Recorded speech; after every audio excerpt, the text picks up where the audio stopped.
Welcome back to another episode of Thunder Thoughts, a project of Sons of Thunder. I'm very excited today to be joined by someone who I've known for a long time, a dear friend, but more than that, he's an emerging leader in a space that many African American males don't get access to: venture capital, space tech, but he's taken a humble beginning and turned it into an empire. I would like to call today From New Iberia to New Frontiers. I'm glad to have with me today none other than my friend, Theodore Williams. Theo, Josh, good to see you. thank you for coming down for Thunder Thoughts. Took the time to leave Atlanta to come down to sit and talk about access. Theo, Thunder Thoughts is all about access, young black males, how we ensure that we're able to break into spaces, and you've been the epitome of that. Oftentimes on Thunder Thoughts, when we talk, I always like to go back to the foundation, to the beginning. And as I just said, New Iberia. You come from, as y'all like to call it, the B, the Berry, across the track. Talk to me about your upbringing and just what that was like and how that shaped the man that you are today. Yeah, I am definitely a son of New Iberia, a son of Louisiana.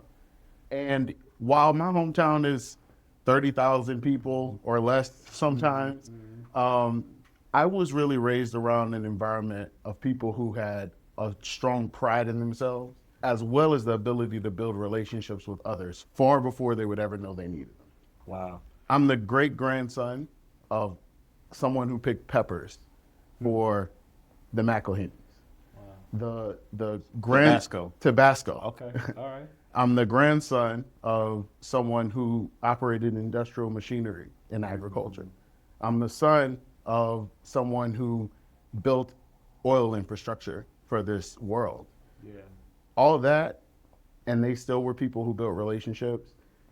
It gave me a foundation of hard work, pride, and for whatever anyone thinks that a small town may lack, I got some really important lessons from all the people I learned from, especially the men in my life. Yeah. We're going to get deep, obviously, into your story and where you traversed in this world, but let's talk about where your upbringing produced vision. All the days I've known you, you've always thought big. And a lot of times people think that in small town USA, you're caged, right? That you may have small mentality because of the size of your locale. But there was something that was ignited in you at a young age around vision. Talk to me about that, coming up in a small town but having big city dreams. Yeah. The nice thing about being from a small town is that you don't know any better. Yeah. And so I remember sitting in the back corner of my bedroom in our house off of a little street called Ann Street back in New Iberia, studying hard for tests, studying hard for exams. And the first vision my parents gave me was, hey, if you do well, you graduate with honors and all that, we'll buy you a car. And I wanted a Mustang. Yeah. So for years, I was just chasing the Mustang, Yeah.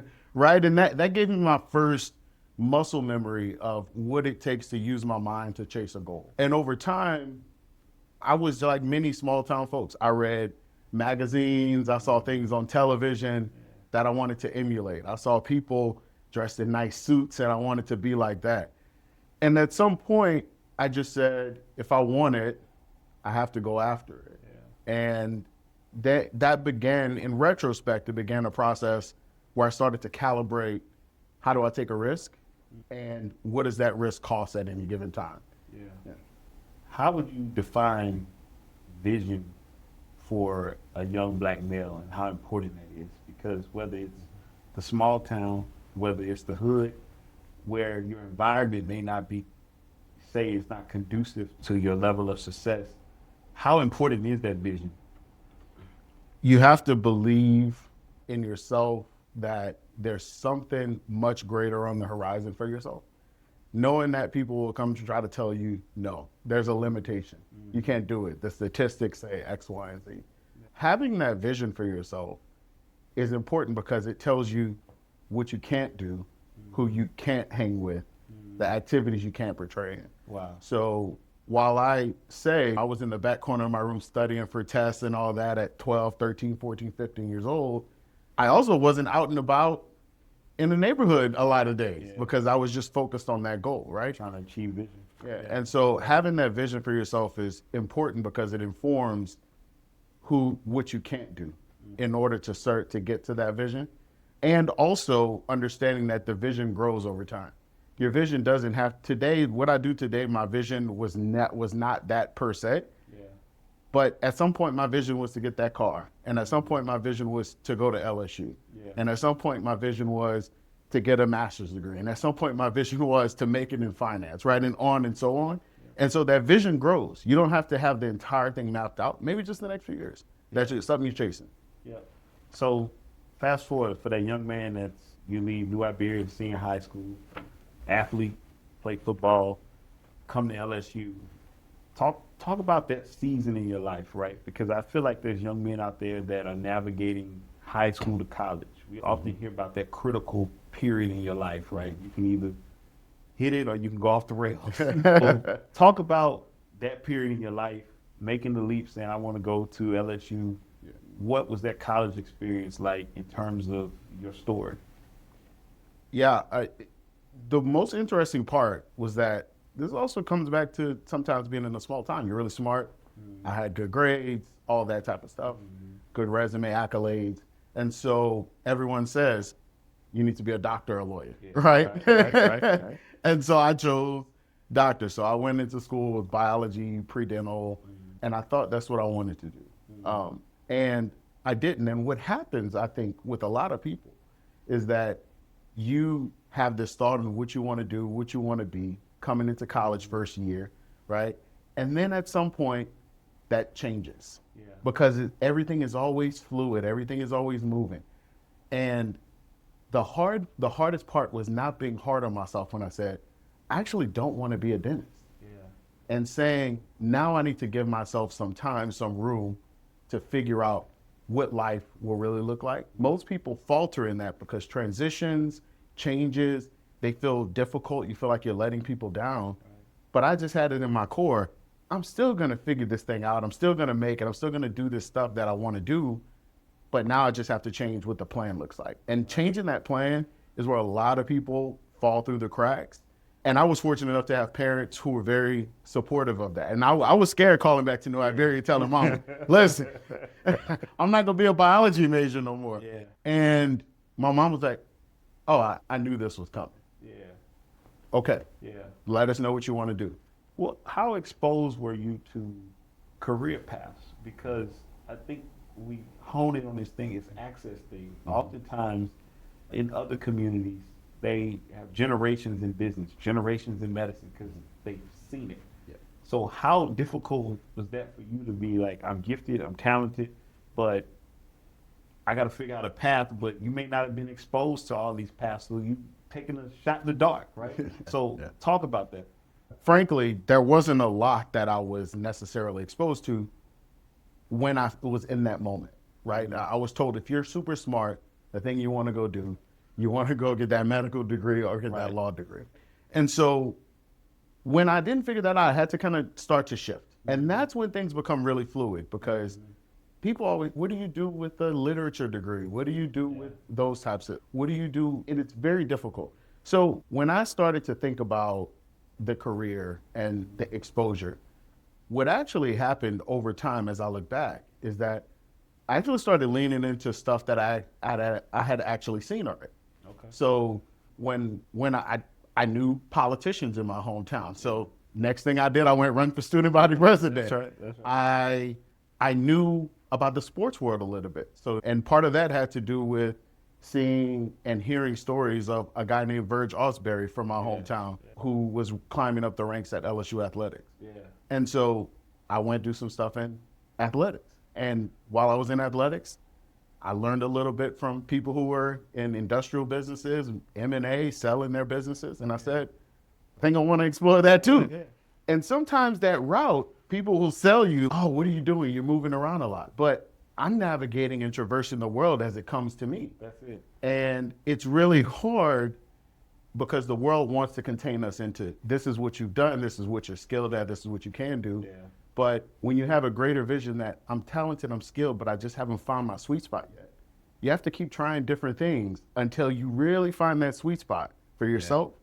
And I'm a big proponent of through it all, you remain in prayer, you remain faithful, that God has a plan for your life. And that's something that I did, and it worked, and it worked out. So in retrospect, it all worked out.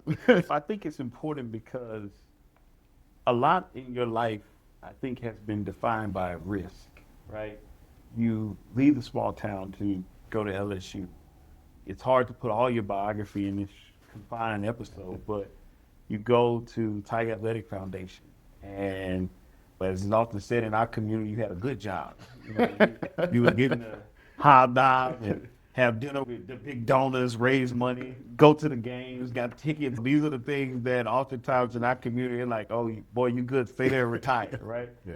But you take these leaps. Like I think about when you went to get your MBA, when you go to New York, talk about risk and how that being able to take risk and leaps have opened up access for you. Yeah. The nice thing I always say, and I have a couple of friends who say this, is if it doesn't work out, there's always New Iberia to go back. You think about it in retrospect, you're like, people live a good life back home, right? And people are happy and enjoying life. And I said, okay, if that's my worst case scenario, I'll be okay. And I'll be well fed, right? Yeah. But when I started to think about risk, I started to think about it in terms of upside. Everyone thinks about risk in terms of downside, what I may lose, but I started thinking about it in terms of upside. Now, the way I think about risk is that, and this started around one of these inflection points where I left TAF to go to business school, because I went to business school full time. So I had to leave my job, and I remember calling my parents again. And I said, hey, I'm gonna do this, get my MBA. And they said, you're gonna leave that good job? What was important is that I started to track out of business school to like right out of business school, what were the salaries out of business? And I said, well, that's interesting because that's more money than I make today. And I figured out that if the upside is high enough, if you don't hit the pinnacle of where you're headed, you're still gonna fall like higher than where you were originally at. And my time at Tiger Athletic Foundation was fantastic. It was great. But I saw something very interesting during that time period. I got to know my donors. We worked pretty well together. We sat down at their homes. We sat down in the suites. And I started to hear that quote in my head that Barack Obama said many years later. He's like, you're just as smart as all these other people, right? And I said, well, if they can buy and sell businesses, if they can start a conglomerate, why can't I? And I was fortunate enough to have someone who saw me reaching and yearning for that, and said, I'm gonna just give you some advice. And the best advice that I got was, you need to get your butt back in business school. From a very renowned executive that was a friend of one of my donors. And I said, I have no one else to listen to. I have no idea. He could be completely off, but why not? Why wouldn't I listen to him? He has everything that I want. He's an executive, he's a leader, he's tied into his community. He's a black man that has multiple degrees. Like, he has everything. Why would I not listen to him? And in listening to him, it led me down a route where I decided to leave my job, go to business school, focus on finance, because he said, if you really want to get the most out of it, just focus on finance. And in doing that, there were even some risks in the middle of that, Josh. When I went and asked for, when I got my acceptance to business school and I got my scholarship, I said, that ain't enough.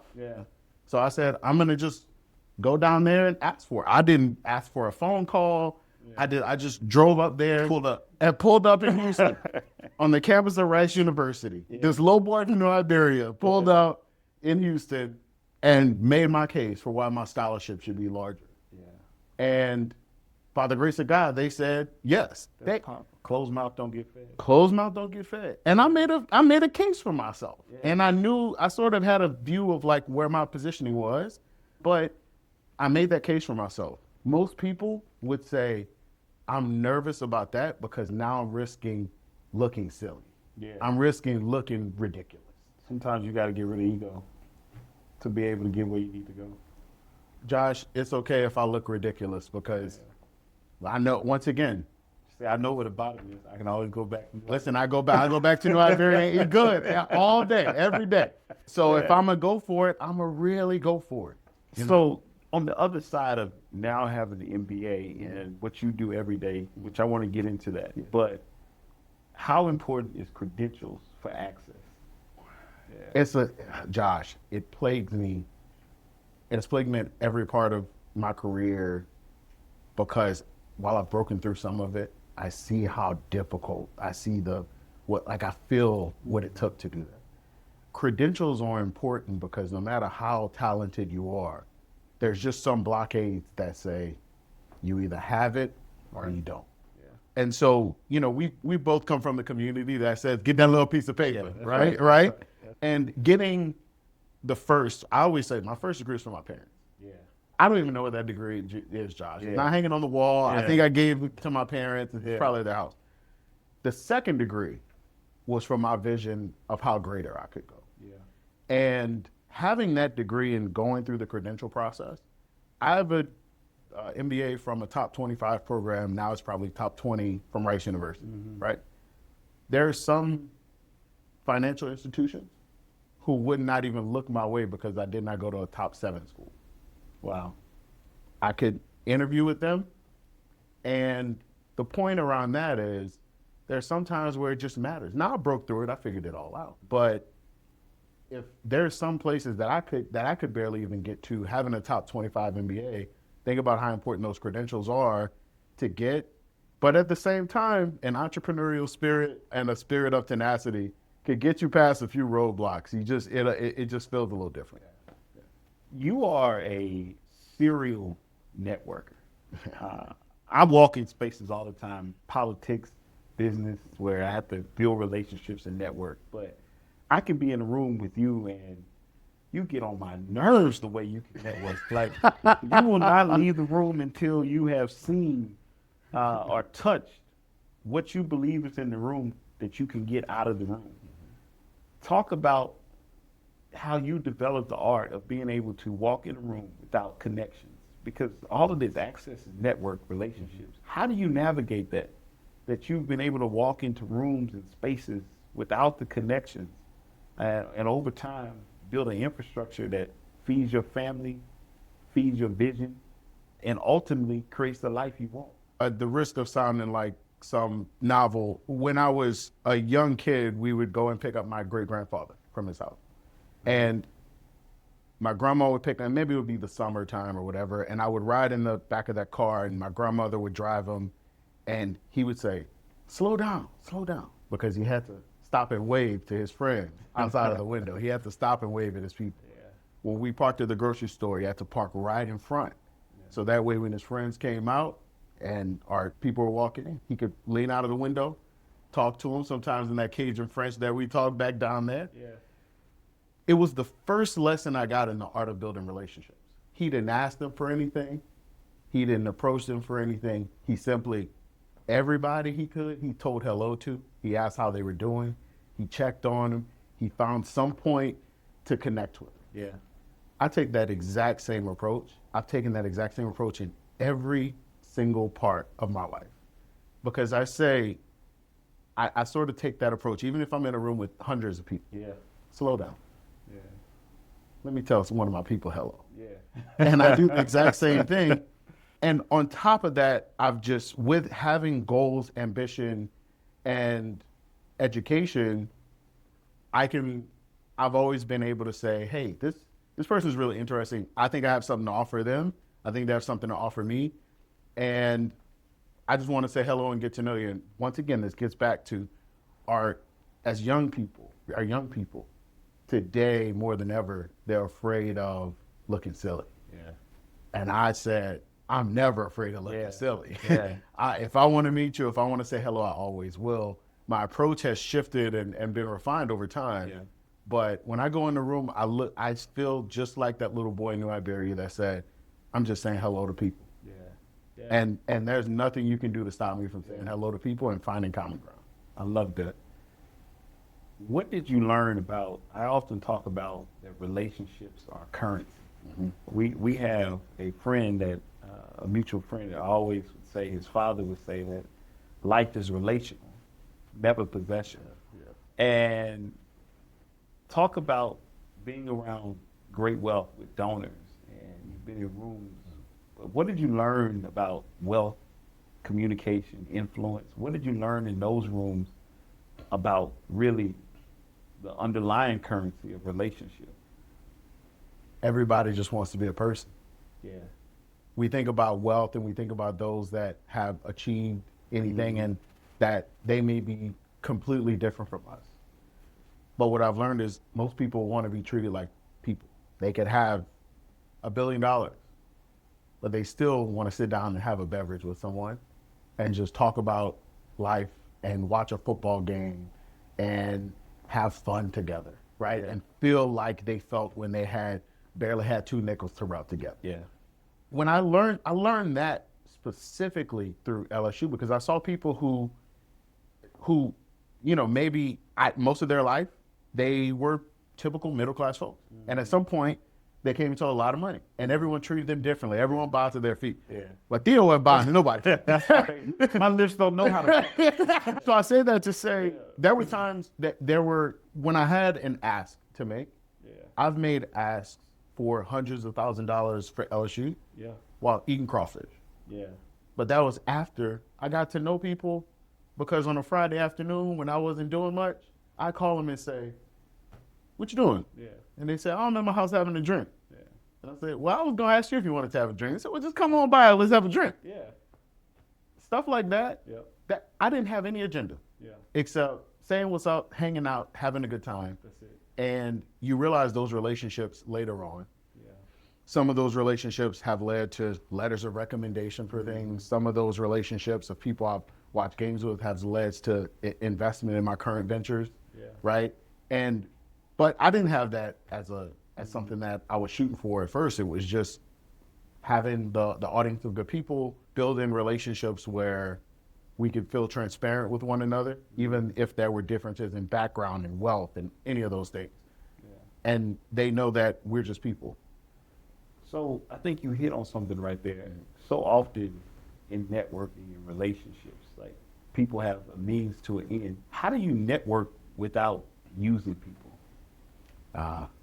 It's a difficult one because there are some people who are skeptical that anybody is trying to use them. One of the important things, if I'm in a room networking, is I'll go in a room sometimes and I'll talk to people and someone's like, "You're not supposed to talk to that person." Yeah.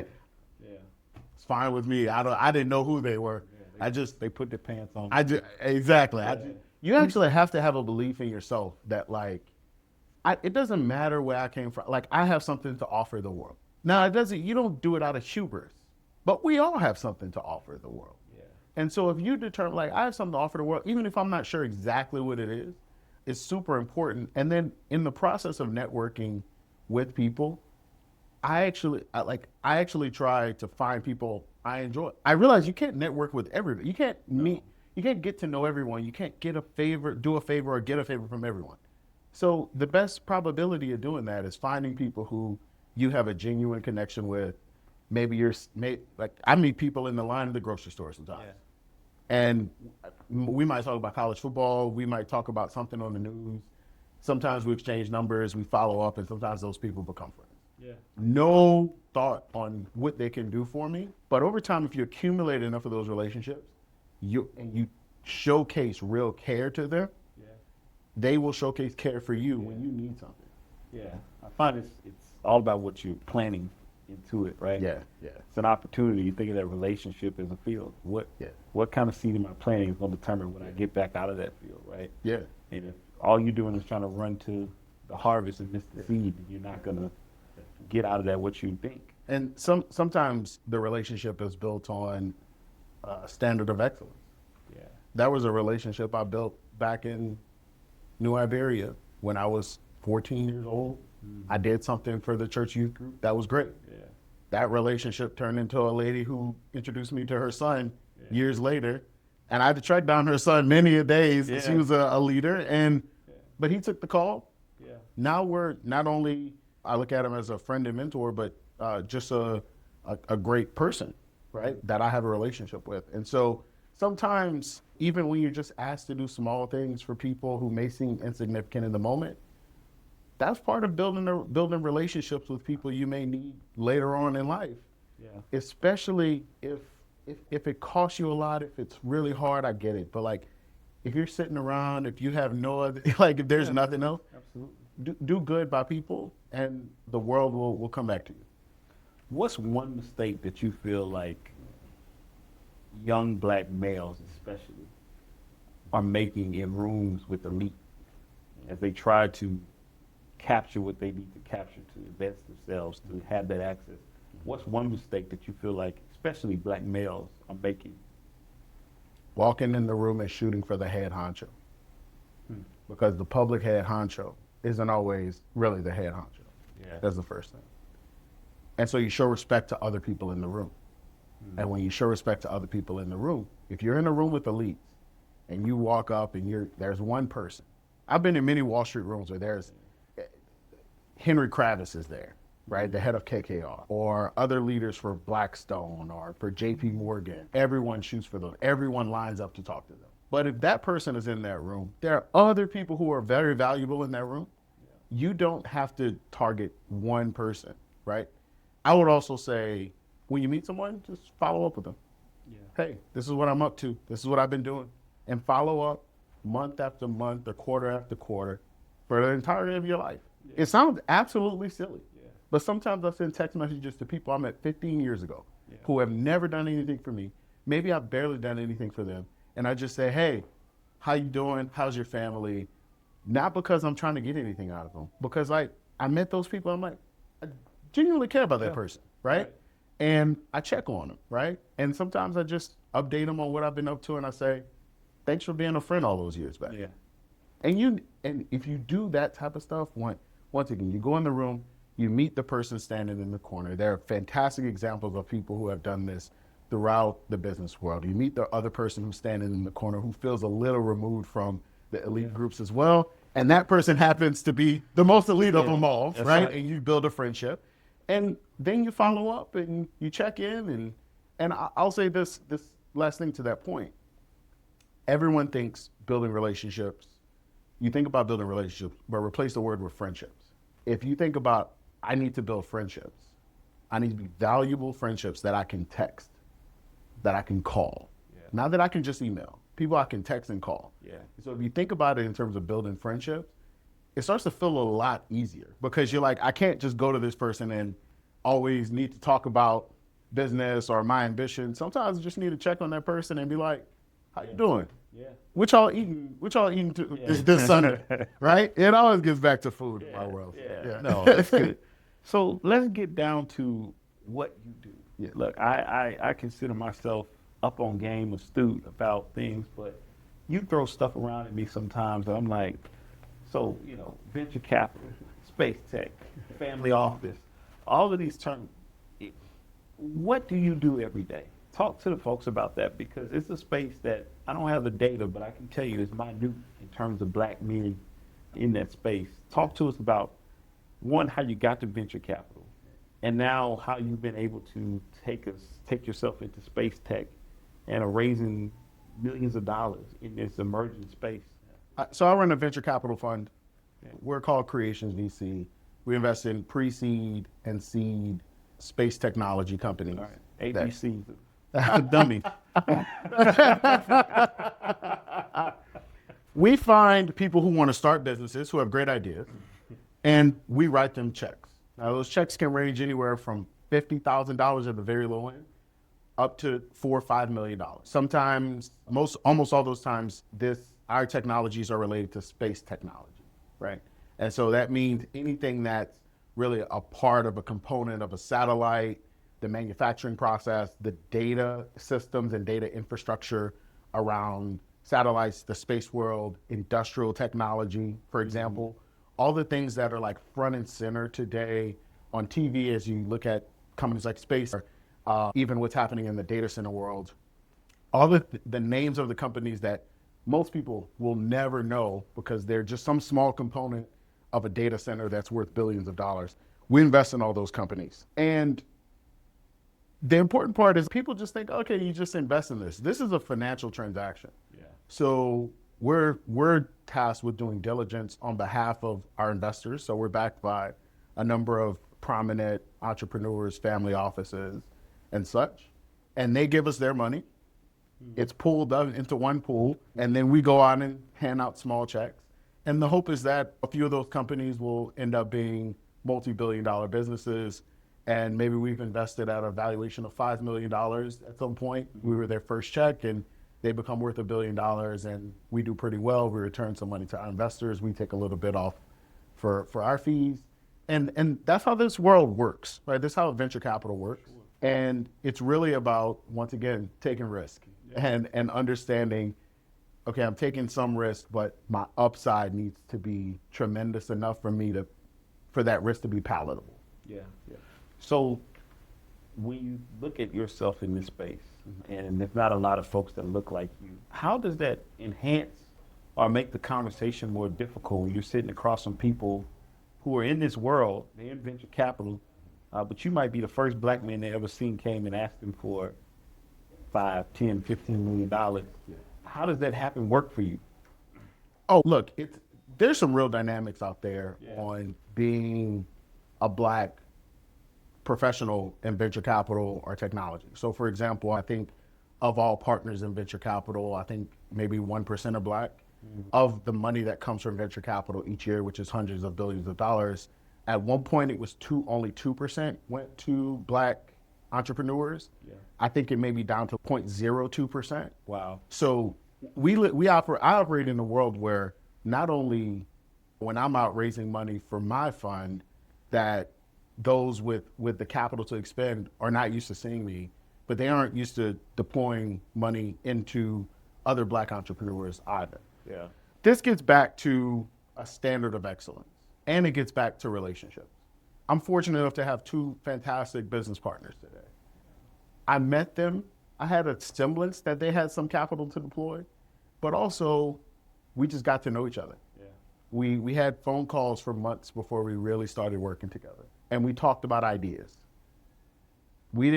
It wasn't much of a pitch. We talked about ideas. I showed them some interesting stuff that I had, and we decided that it would be great to take a run together. Yeah.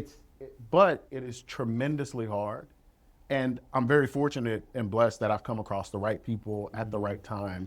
But even you get back to your earlier question on credentials. Yeah. Previously led a team at Salesforce Ventures, which is a $6 billion venture fund captive within the software conglomerate Salesforce. Yeah. That taught me a lot. It gave me creds. It gave me the ability to walk in a room and say, maybe you haven't seen anyone like me. Yeah. Maybe you've never met someone from Louisiana. And oftentimes, I bring people a bottle of Tabasco to show them where I'm from. Yeah. Maybe you haven't. But also, maybe you also haven't met a person who looks like me, or in general, who has led a major team of a $6 billion fund. So let's start with that. And so all those uphill battles, all those late nights, all the grind that happened when I was 15 years old led me to get little credentials over time. Yeah. that said, when I walk in the room and we have a conversation, I'm coming with something. Yeah. I'm coming with something. And I have the nice thing is I want our young people to know this. No matter where you're from, you can be grounded in something that's larger than you. So I can talk about growing up having to go meet my dad at his shop where they were building the parts for oil rigs, right? Pipes and valves. And I can talk about that my dad was one of the people who first put me in touch with someone I did a business transaction with because of that. Yeah. And I can talk about having families with agricultural roots. Those are things a lot of people hide from. I lean into it and I say, my family has an entrepreneurial spirit and a spirit of ingenuity, a spirit of hard work. That's what I bring to the table. Right. I don't have to bring to the table that I went to a really nice boarding school and then I went to an Ivy League school. I bring to the table something slightly different. Yeah. I lean into that and not try to hide the fact that I'm different, but I lean into it and say, because I'm different, that's where I'm good. That's where I do well. Yeah, I love that. I heard somebody say the other day, I didn't come from a trust fund, but trust was built in me, right? To trust myself, to shoot my shot, to take their risk. Yeah. That's going to lead to my trust fund. Exactly. And the ability to be able to do that. But you hit on a point that I think is important. Venture capital is often a door to scale and success that, as you just said, many black folks aren't tapping into. I know a lot of successful black business owners. I happen to live with one, and there are so many venture capital lanes in medical, space tech, sports, you name it. And so a lot of black business owners are out here now and entrepreneurs that they're doing well, but to really scale and go to the next level, talk about how black entrepreneurs could be more investable. But oftentimes our biggest thing is we don't want to lose ownership, authenticity. It's our baby. How do you balance those two, and how can we become more investable in the space of venture capital to really not only grow our businesses, but actually help grow our communities? Yeah, I'm really big on that. And one of the ways I think is the idea always has to be really big. So start with the end in mind, right? So if no matter what type of company you are, go look, and now we can use ChatGPT or Claude. Okay. Go ask, what is the largest company in this space that was ever built, and how valuable was it? And you may see a number that says it was sold for $225 million. Yeah. To a venture capitalist, that's a no. Every time. Why? Why, Josh? Listen, this is not me. This is the game. It's the game, right? Yeah. Because I spread my bets around 40 or 50 companies. So when I invest, I'm investing that, say, if I give a company $100,000 and that comes out of a $20 million fund or a $30 million fund, think about how many times I need that money to compound in order to pay my investors their money back, just to, as baseline. And make some. And not even just make some, just pay Gotta my get- investors back just to start with. So the amount that you start to think about that, so you say, well, if I invest in your business at a $10 million valuation, which can be a fairly normal first check in the venture capital world, and your business can be the largest business ever created in your subsector was worth $100 million. And subsector is relative, so you got to really drill down, right? Then that says the best I can do is make 10 times my money. So if I give you $100,000, the best I can do is make $1 million. And then I give that $1 million back to my investors. And I still got 19 million more to make for them. Yeah. It's not enough. Yeah. So starting with the end in mind, whatever your business is, figure out what the largest of that business has ever been created. And then figure out, okay, if I tweak it a little bit, does that number change to $2 billion? If I tweak it a little bit, does it change to $5 billion? And if you can do that, all of a sudden, now you're putting yourself within the universe of investable companies. Yeah. And Well, I think Yeah. that's important, because what you're saying is you can't just be on top of your game. You have to have awareness of the whole board. Yes. Right? You have to understand what competitors are doing, what's made them successful, and how often do you see that businesses have to adapt? So many of us like, oh, I make a good salary, we make payroll, and we do well. But how do you go from really kind of a lifestyle business to having to adapt that it may not look like it always looked operationally, but you can create some generational wealth if you're willing to adapt. And let's talk about that adaptability, because part Yeah. of that has to do with what happens when you have someone like myself or another venture capital or private equity fund telling you what to do, Yeah. and having ownership in your company, having governance. So the first thing is there's a difference between economic ownership and control. Yeah. So one, you have to split the two, right? We have great economic ownership in some businesses, and our control of those businesses is very low. There are others that we have very strong control mechanisms. Yeah. We have veto mechanisms that just says, hey, if you're doing something we don't like, we can veto that transaction. We can veto you selling the company or whatever it is, right? To protect our investment in our equity. What I would say is, as people think about this, think about, you can give away some of your ownership to enlarge in the pie, but it may come with control rights, but it's probably going to come with an opinion. Yeah. Now, to your point about seeing the whole board, this is where it's important. You cannot see the whole board. Yeah. You need people around you to help you see the whole board. Yeah. That's where VCs come in. That's where fund managers come in, because we see, on my way here today, I probably got like four pitches in my inbox. Yeah. Hard to even keep track of all of them. But because I see the entire board, because VCs generally see the entire board, they have a view on, like, okay, this is going to be the next $1 billion business, the next $2 billion business. But I will tell you, Josh, VC isn't for everybody, right? And it doesn't mean, because VC is a financial structure. Private equity and growth equity are financial structures. SBA loans are financial structures. Yeah. You can get money without having to say, go to a VC. Maybe one of the most important parts that I try to share with founders, no matter who they are, where they come from, is everyone reads the headlines and likes to chase the really big funds that have, there are a few funds that have hundreds of billions of dollars under management, and they're always saying, oh, we deploy all this money, we do all this. Similar to going into that room and walking in and you gotta go talk to the big shot in the room. Yeah. There's so much more capital out there that may be focused on, maybe you're building a soda company, right? Or a consumer good company. You come to Theo and say, hey, would you invest? I can't. I told my investors I will invest in space. Yeah. They're like, I don't want a soda company, Theo, right? But there are some investors, that's all they focus on. There are some investors that they focus on you building in a certain state.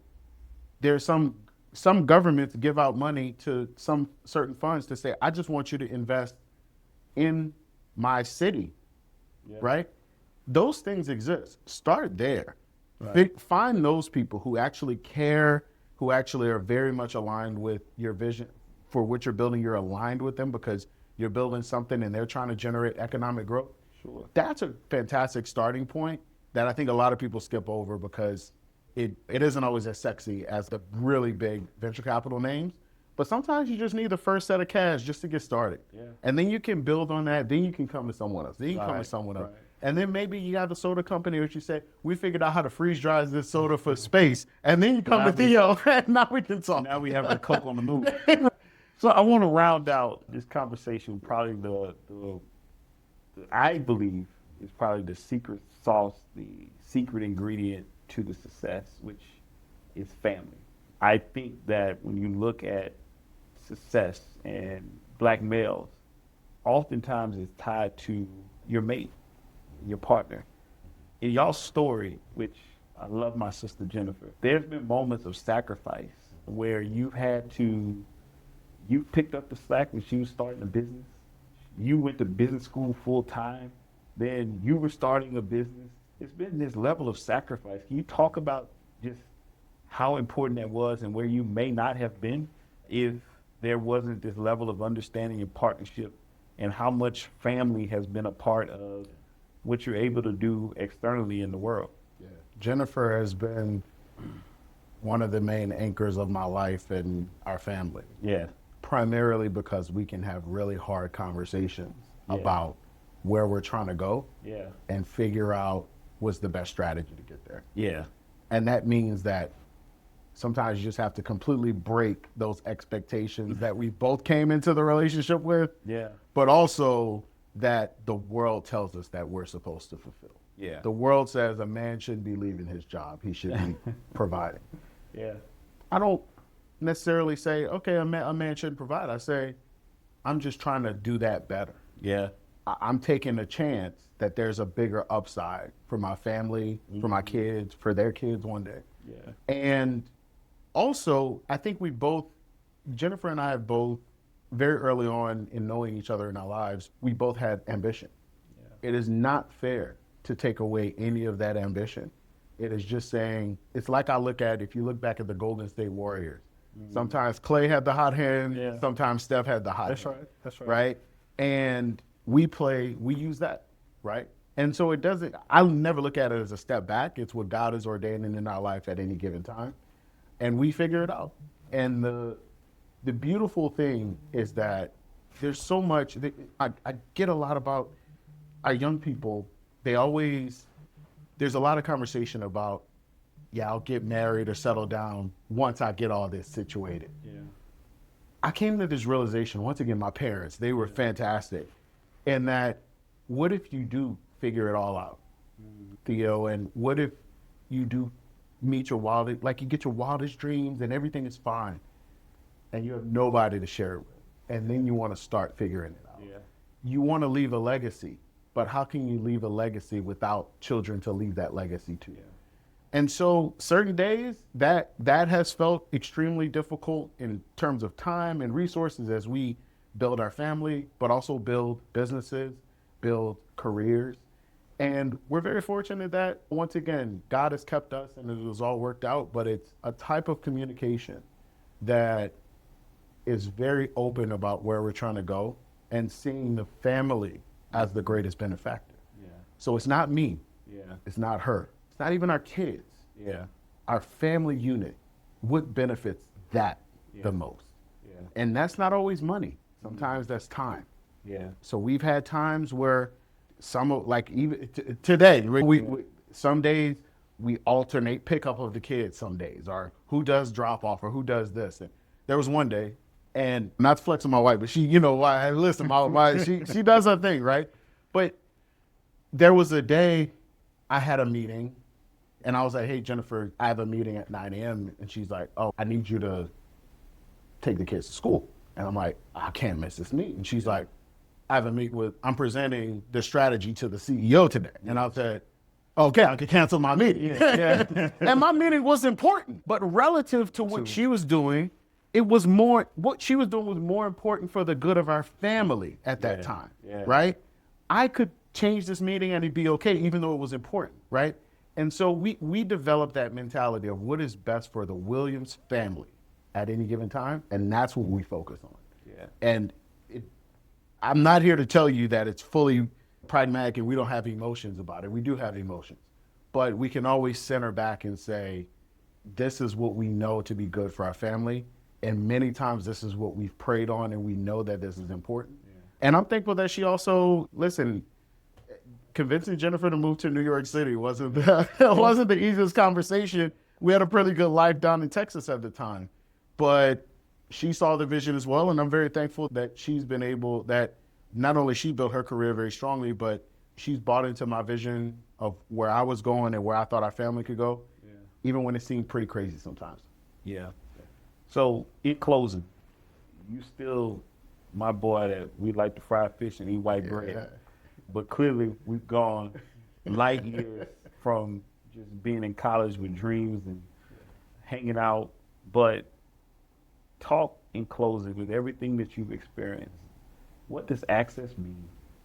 And what would you tell that young black man that was just like you, trying to figure it out and where they want to go in life and how do they get there through access?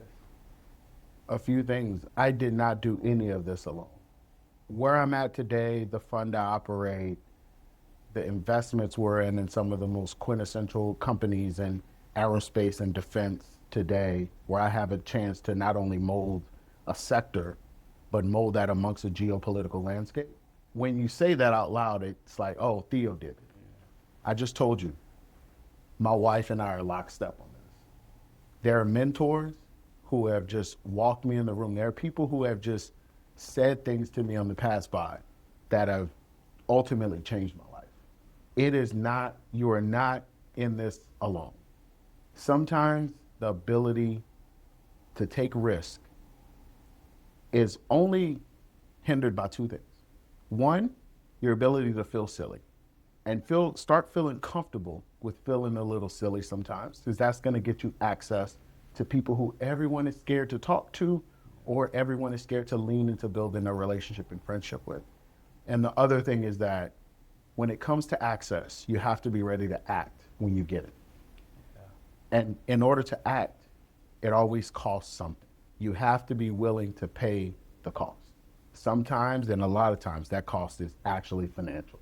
Sometimes you may be down to your last $45 in your checking account, but you need a tank of gas to get from somewhere in Opelousas to Baton Rouge. And you're like, listen, how did Boosie say? Gas tank on me, but it's all on me, right? That's right. I would say the amount of times that I fell on my knees and prayed and said, God, I'm not sure if I have this to invest in this venture right now, in this step in my life, in this step in my career. But I think you're calling me to do it, so I'm going to invest it anyway. Yeah. And then when I get to that place and I use 40 out of $45 on the tank of gas out of nowhere, I'll find a 20 on the ground Yeah, to get home, right? That's an analogy, but it's so real that you have to take the leap. You have to, one, to gain that access, you have to look silly most of the time. You have to look inexperienced. You have to look green. You're not going to be the best, the smartest, the most exposed in the room when you're in the room with people you're trying to be like. And then once you get the access, once you get the opportunity, you have to be willing to act on it. Yeah. And in order to act on it, you have to have a level of faith in yourself that I will not be stopped. I will not lose. I will not. And if I do lose, if I do stop, what is the worst that could happen? I'm going back to grow my house. This has been Thunder Thoughts.